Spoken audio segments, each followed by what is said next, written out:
Chapter 1. The House on Seymour Avenue.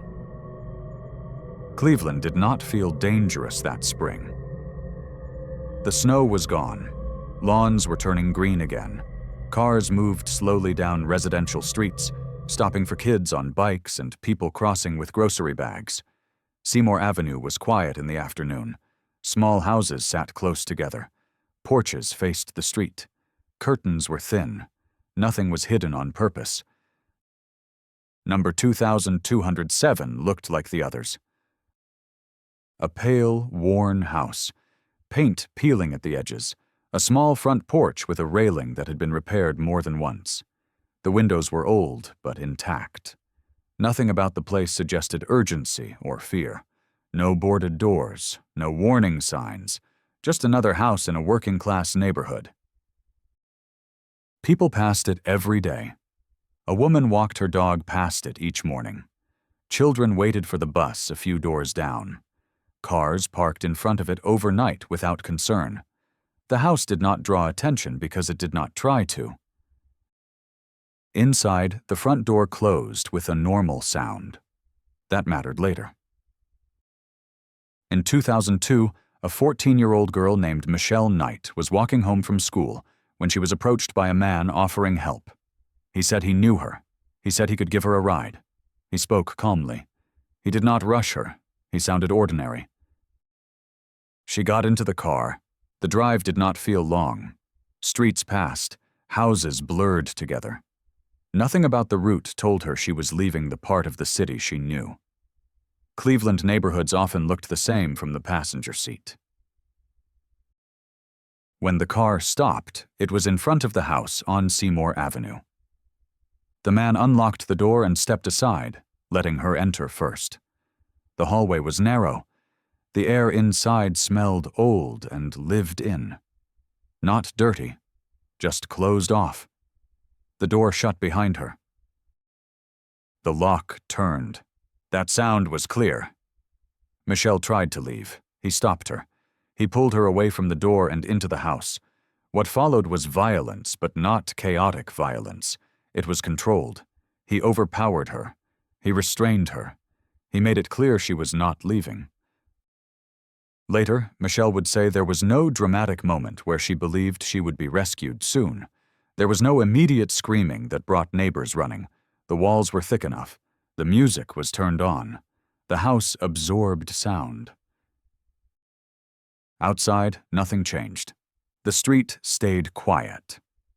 Inside the house, rooms were separated by doors that could be locked from the outside. Windows were covered. The basement was inaccessible.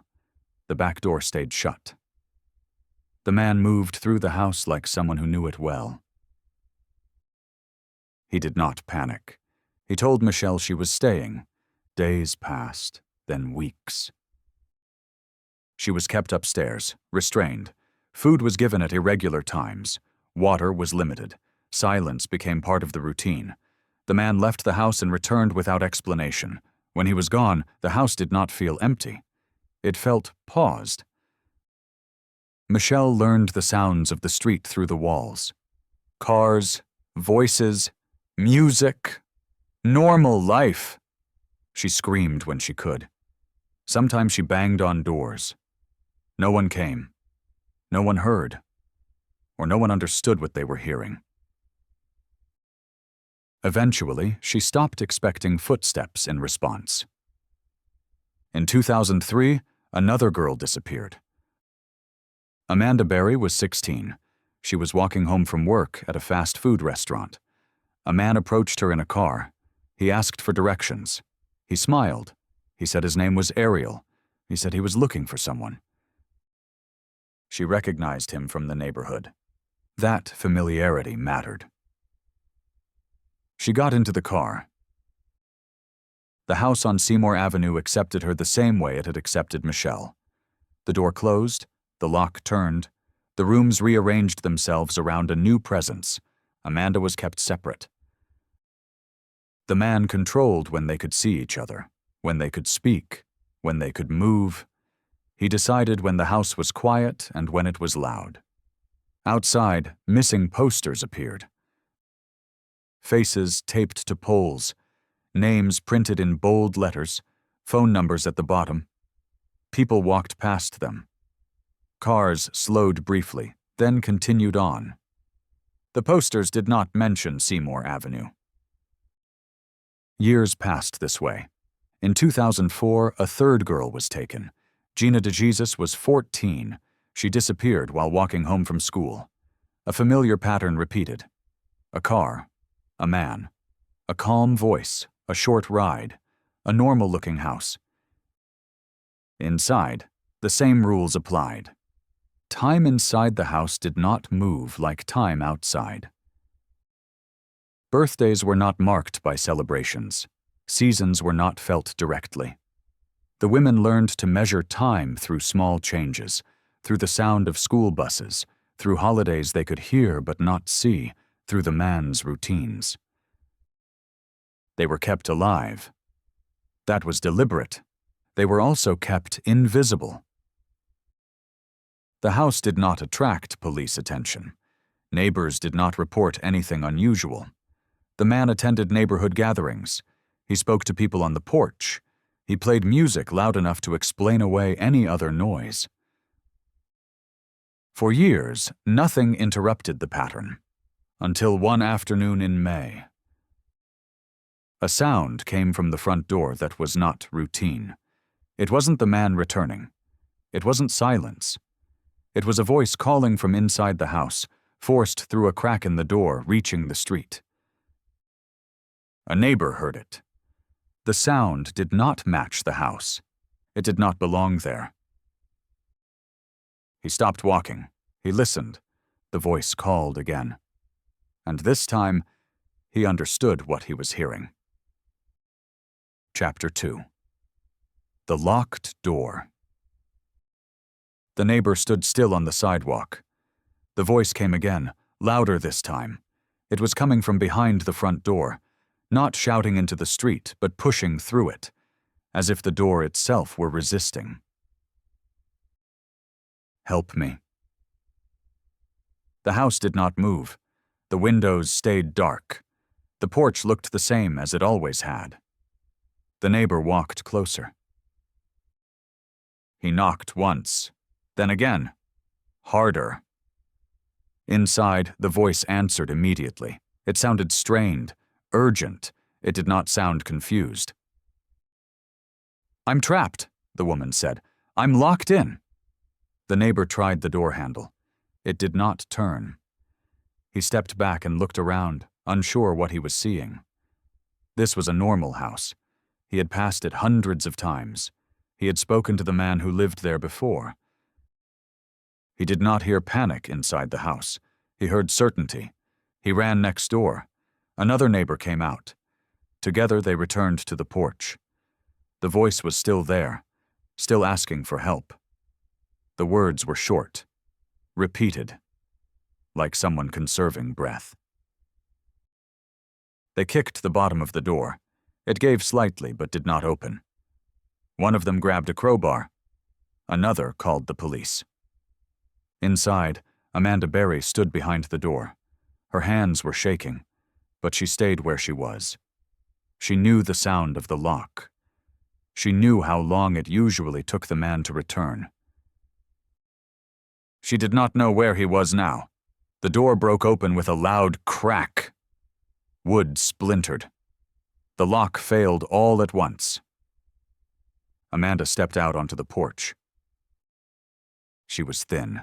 She was barefoot. She held her arms close to her body, as if still restrained. She did not run. She did not scream. She said one sentence. "I've been kidnapped, and there are more girls inside." Police arrived within minutes. Cars filled the street. Lights flashed against the houses. Officers moved quickly but carefully. Weapons were drawn. They entered the house in pairs. Inside, the rooms revealed themselves one by one. Locked doors. Chains, restraints fixed to walls, windows covered, signs of long-term occupation that did not match a single resident. Michelle Knight was found first. She could not walk on her own. She had been inside the house for more than a decade. She was helped out slowly, shielded from the crowd. Gina DeJesus was found next. Alive. Quiet. Holding herself together through routine. The house emptied itself of its secret. Neighbors watched from their lawns. Some cried. Some stood silently. Some looked at the house as if seeing it for the first time. The man who owned it was arrested later that day. The women were taken to hospitals. Reporters gathered outside. Names spread quickly. Faces that had once been on posters returned to the news, older now but unmistakable. The house on Seymour Avenue was sealed. Inside, nothing moved anymore. But the questions began immediately. How could this happen here? How could it last so long? How could a normal street hold something like this without knowing? The answers did not come quickly. Some never came at all. The house stayed quiet. Too quiet for what it had contained. Chapter 3. After the door opened. Hospitals are loud places, even when they try not to be. Machines beep. Shoes move quickly over floors.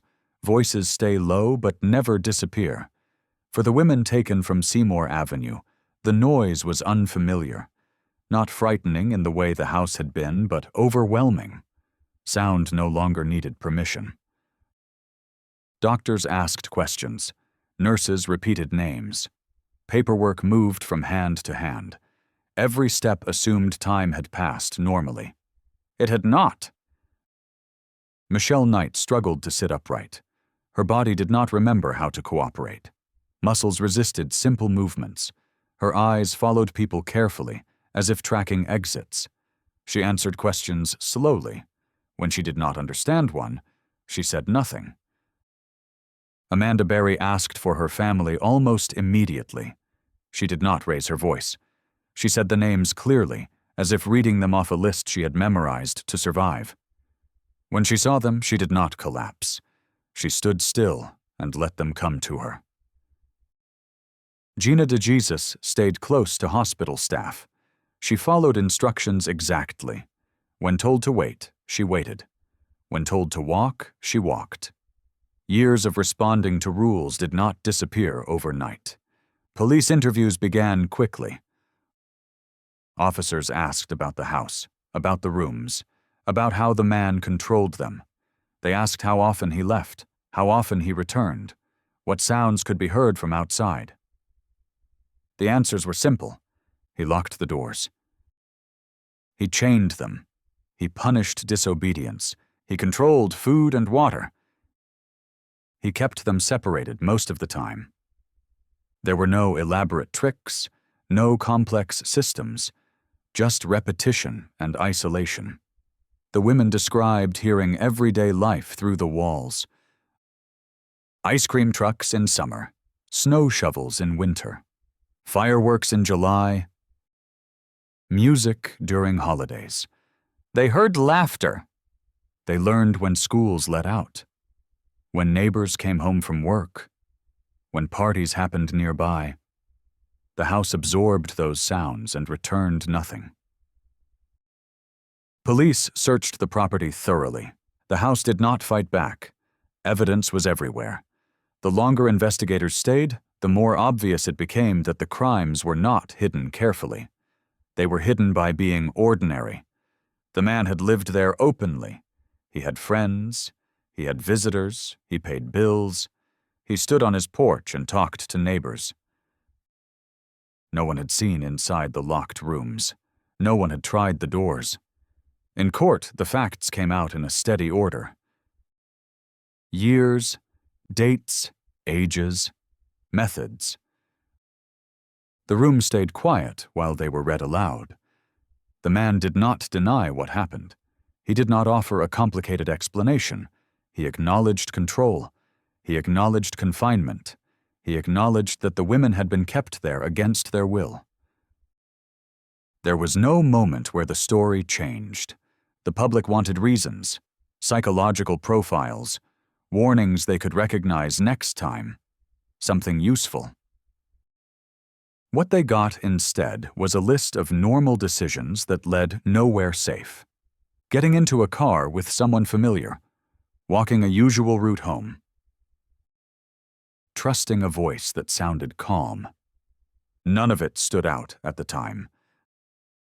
The house on Seymour Avenue was eventually demolished. The empty lot looked smaller than the house had felt. Grass replaced wood and concrete. The street went back to being quiet. But the silence was different now. People who lived nearby said they still slowed down when passing the spot. Some avoided it entirely. Some looked at it too long, as if waiting for something to reappear. Nothing ever did. The women moved on with their lives in ways that could not be summarized cleanly. Healing did not follow a straight line. Time did not repair everything evenly. One thing remained clear. For more than 10 years, ordinary life moved past that house without stopping. And the house did not need anything more than that. Chapter 4. What stayed behind. After the house was emptied, the street tried to return to routine. Garbage trucks came on schedule. Mail was delivered. Lawns were cut.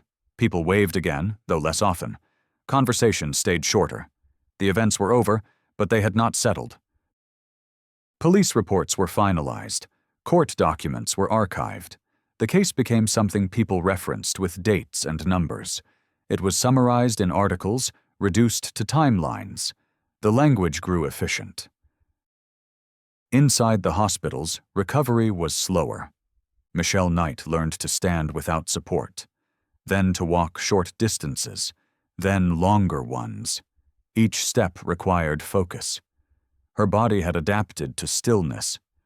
Movement felt unfamiliar, like learning a language she once spoke but had forgotten. Amanda Berry spoke to detectives again, then again. She corrected small details. She clarified time frames. She wanted the record to be accurate. Precision mattered. It was one of the few things she could still control. Gina DeJesus returned home to a room that had been kept the way it was when she left. Posters still on the wall. Objects untouched. Time had waited there in a way it had not waited anywhere else. The man was sentenced. The courtroom was quiet when it happened. There were no outbursts, no sudden movement. The sentence was long enough that no one asked follow-up questions. He would not return to Seymour Avenue. The house was demolished months later. Workers arrived early in the morning. Machines tore through walls that had held their shape for decades. The sound carried through the neighborhood. People watched from a distance. The demolition was quick. What had taken years to hide collapsed in hours. Afterward, the lot was empty. No marker, no sign, just space where something had once stood. Some neighbors said it helped. Others said it didn't. Years passed. New families moved in. Children rode bikes past the empty lot without knowing what had been there. The street aged forward again. Paint faded, cars changed, life continued. But the questions did not disappear. How many sounds had been ignored? How many moments had passed without meaning? How long can something terrible exist beside something ordinary without being seen? There was no final answer. The case closed, but it did not resolve.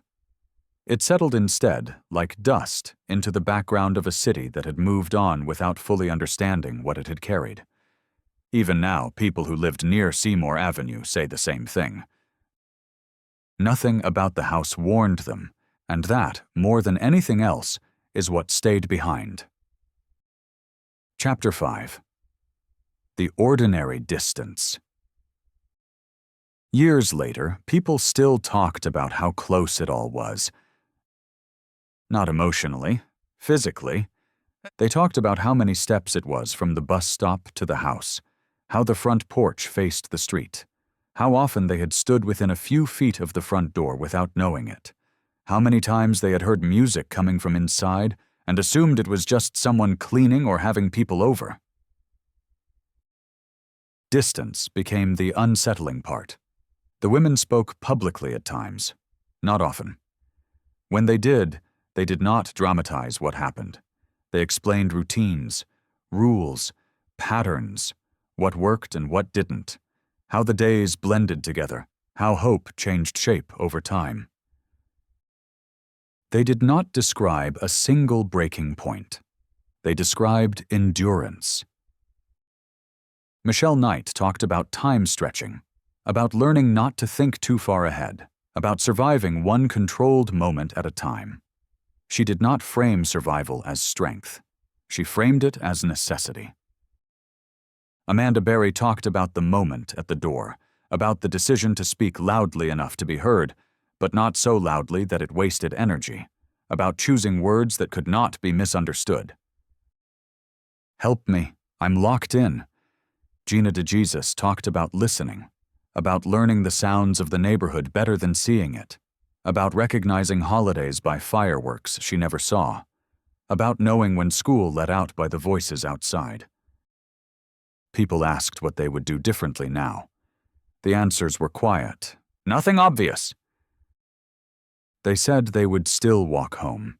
They said they would still trust people they recognized. They said danger did not announce itself in advance. The city added the case to its history. It became a reference point, a warning that did not come with instructions. The empty lot on Seymour Avenue remained empty. Grass grew unevenly. Snow collected there differently in winter. Sometimes people parked in front of it. Sometimes they didn't. There was no sign explaining why. At night, the streetlights cast shadows where the house used to be. The shape was wrong, too open, too quiet. What lingered was not fear of strangers. It was discomfort with the familiar. The idea that something can exist for years without being discovered because it fits too well into the background, because it asks nothing, because it looks like everything else. The house did not trap the women alone. It hid among expectations. And once it was gone, the city was left with a question that never fully left. How many ordinary doors are we walking past, assuming they lead to nothing at all? Chapter 6. The sound that almost wasn't. When people tried to remember the exact moment everything changed, they pointed to the same thing. The voice, not the arrest, not the police cars, not the news alerts, the voice at the door.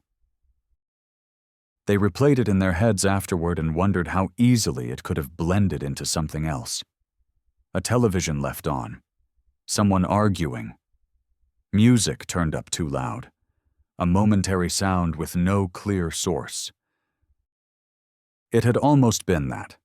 Amanda Berry later said she had waited for years for a moment that did not feel dramatic. She did not expect a rescue.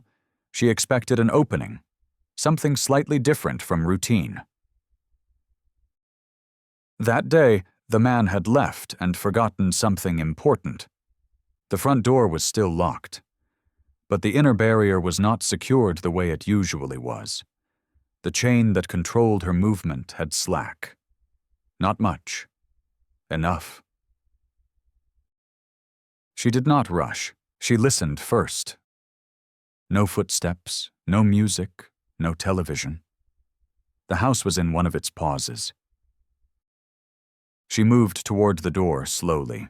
Each sound she made felt louder than it was. The floor creaked once. She stopped, waited. Nothing followed. At the door, she tested it carefully. It did not open.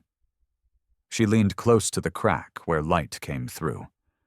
She spoke once, quietly, to see if the sound would escape. It did. She spoke again, louder.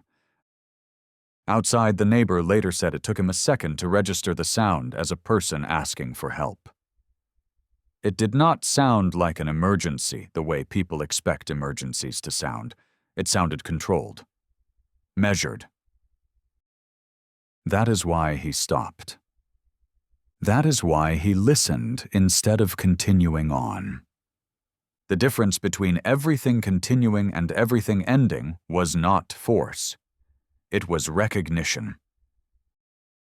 Inside the house, Amanda did not know any of this. She did not know how close the moment was to passing unnoticed. She only knew she had to keep speaking. When the door finally broke open, she did not move right away. She waited for permission that no longer mattered. Habit held her still for a second longer than it should have. That second stayed with people who heard the story.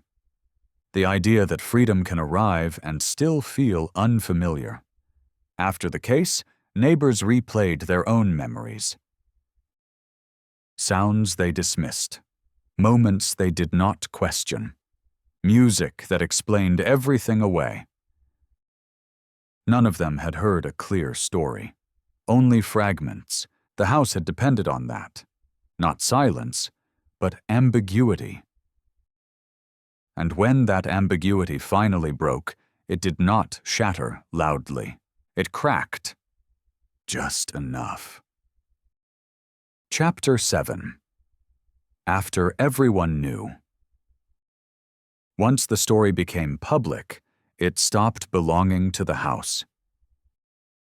It moved into conversations, into interviews, into the way people spoke to their children on the phone, into the pauses that followed advice that suddenly felt incomplete. People said, "Be careful," more often. They said, "Call me when you get home." They said, "Trust your instincts," without explaining what that meant. The women were asked to explain things that had no clear explanation. Why didn't you escape earlier? Why didn't anyone hear you? Why didn't the neighborhood notice? The answers were always practical. Doors were locked. Windows were covered. Music was loud. The house looked normal. There was no single mistake to point to. No obvious warning that had been ignored. Just years of ordinary assumptions stacking neatly on top of one another. Investigators reviewed old reports, tips that had gone nowhere, sightings that could not be confirmed, moments when the case almost brushed against the truth and then slid past it. Almost mattered more afterward. Amanda Berry returned to public life carefully. She spoke when she chose to. She controlled how much of the story she told. Her voice stayed steady. She did not rush. Michelle Knight rebuilt from a body that had learned to endure instead of live. Progress came in small increments. Setbacks came quietly. She did not frame recovery as a victory. She treated it as work. Gina DeJesus stayed close to family. Routine returned slowly. Familiar spaces felt unfamiliar for a long time. The city tried to absorb what had happened and move forward. News cycles changed. Other stories replaced this one. The name of the street stopped appearing in headlines. The empty lot remained unmarked. But something subtle had shifted. People listened differently. Not constantly, not enough to change everything, but enough that some sounds stayed with them a second longer than before. A voice through a door. A knock that didn't fit. A call that sounded too calm to be urgent. The case did not teach people how to recognize danger. It taught them how easily danger can sound ordinary, and that knowledge did not fade. It waited. Chapter 8. The quiet that remained. Years later, people still slowed down on that part of Seymour Avenue. Not everyone, not every time, but often enough that it became a habit without explanation. a slight easing of the foot off the gas, a longer glance than necessary. The lot stayed empty. Grass grew unevenly, as if the ground had not agreed on what it wanted to be. In winter, snow settled there differently, flatter, untouched by footsteps. In summer, weeds pushed through in quiet clusters. Nothing marked it. No plaque, no sign, no official memory. The city had decided that erasing the house was enough. But the absence felt louder than the structure ever had. People who lived nearby said the same thing when asked, that the street felt normal again, that life had returned to routine, that they no longer thought about it every day. Then they would pause. They would mention a sound they heard once, years later, that made them stop. A voice through a wall. A knock at the wrong hour. Music too loud for no reason. They never found anything. There was never another door. But the pause stayed. The women moved forward in ways that did not fit a clean ending. Their lives continued, but not as a conclusion. More like a line that did not close, only extended. The man never returned to the street. His name faded from conversation. The case became something people half remembered, often incorrectly, simplified with time. What remained was smaller than a lesson and heavier than a warning. The understanding that something can exist for years without announcing itself. That help can be one sound away and still almost missed. That ordinary places do not protect us simply by looking ordinary. The house was gone. The street was quiet again, and the quiet no longer felt empty. Chapter 9. What people carried home. After the case faded from the news, it lived on quietly in private routines. People locked their doors a second time at night. They paused before getting into cars with familiar faces. They listened more closely to sounds they could not immediately place. Not constantly, not with fear, just enough. The story changed as it traveled. Details softened, timelines blurred, but one part stayed intact. The idea that nothing about the house had demanded attention. It had not looked hidden. It had not looked threatening. It had simply been there. That realization followed people home. It showed up in small moments. When music was too loud next door. When someone knocked and did not speak right away. When a voice came from somewhere it shouldn't.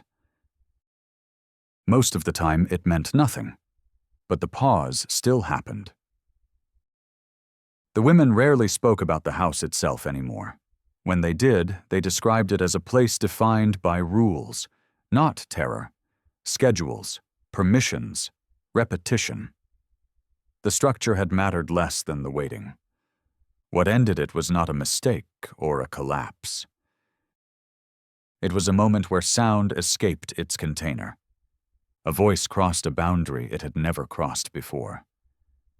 People liked to believe they would have noticed sooner, that they would have known, that something like this could not happen near them without leaving marks.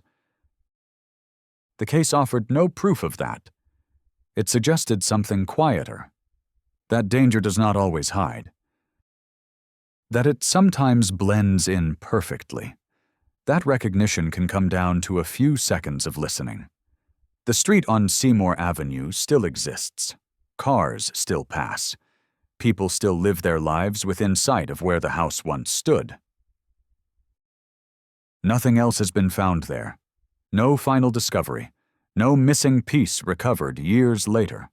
No sound that explains everything. Only the memory of a door that stayed closed for too long, and the question that follows anyone who hears the story carefully enough. If that voice had been a little softer, if the neighbor had walked a little faster, if the sound had been dismissed one more time, would anyone have known at all?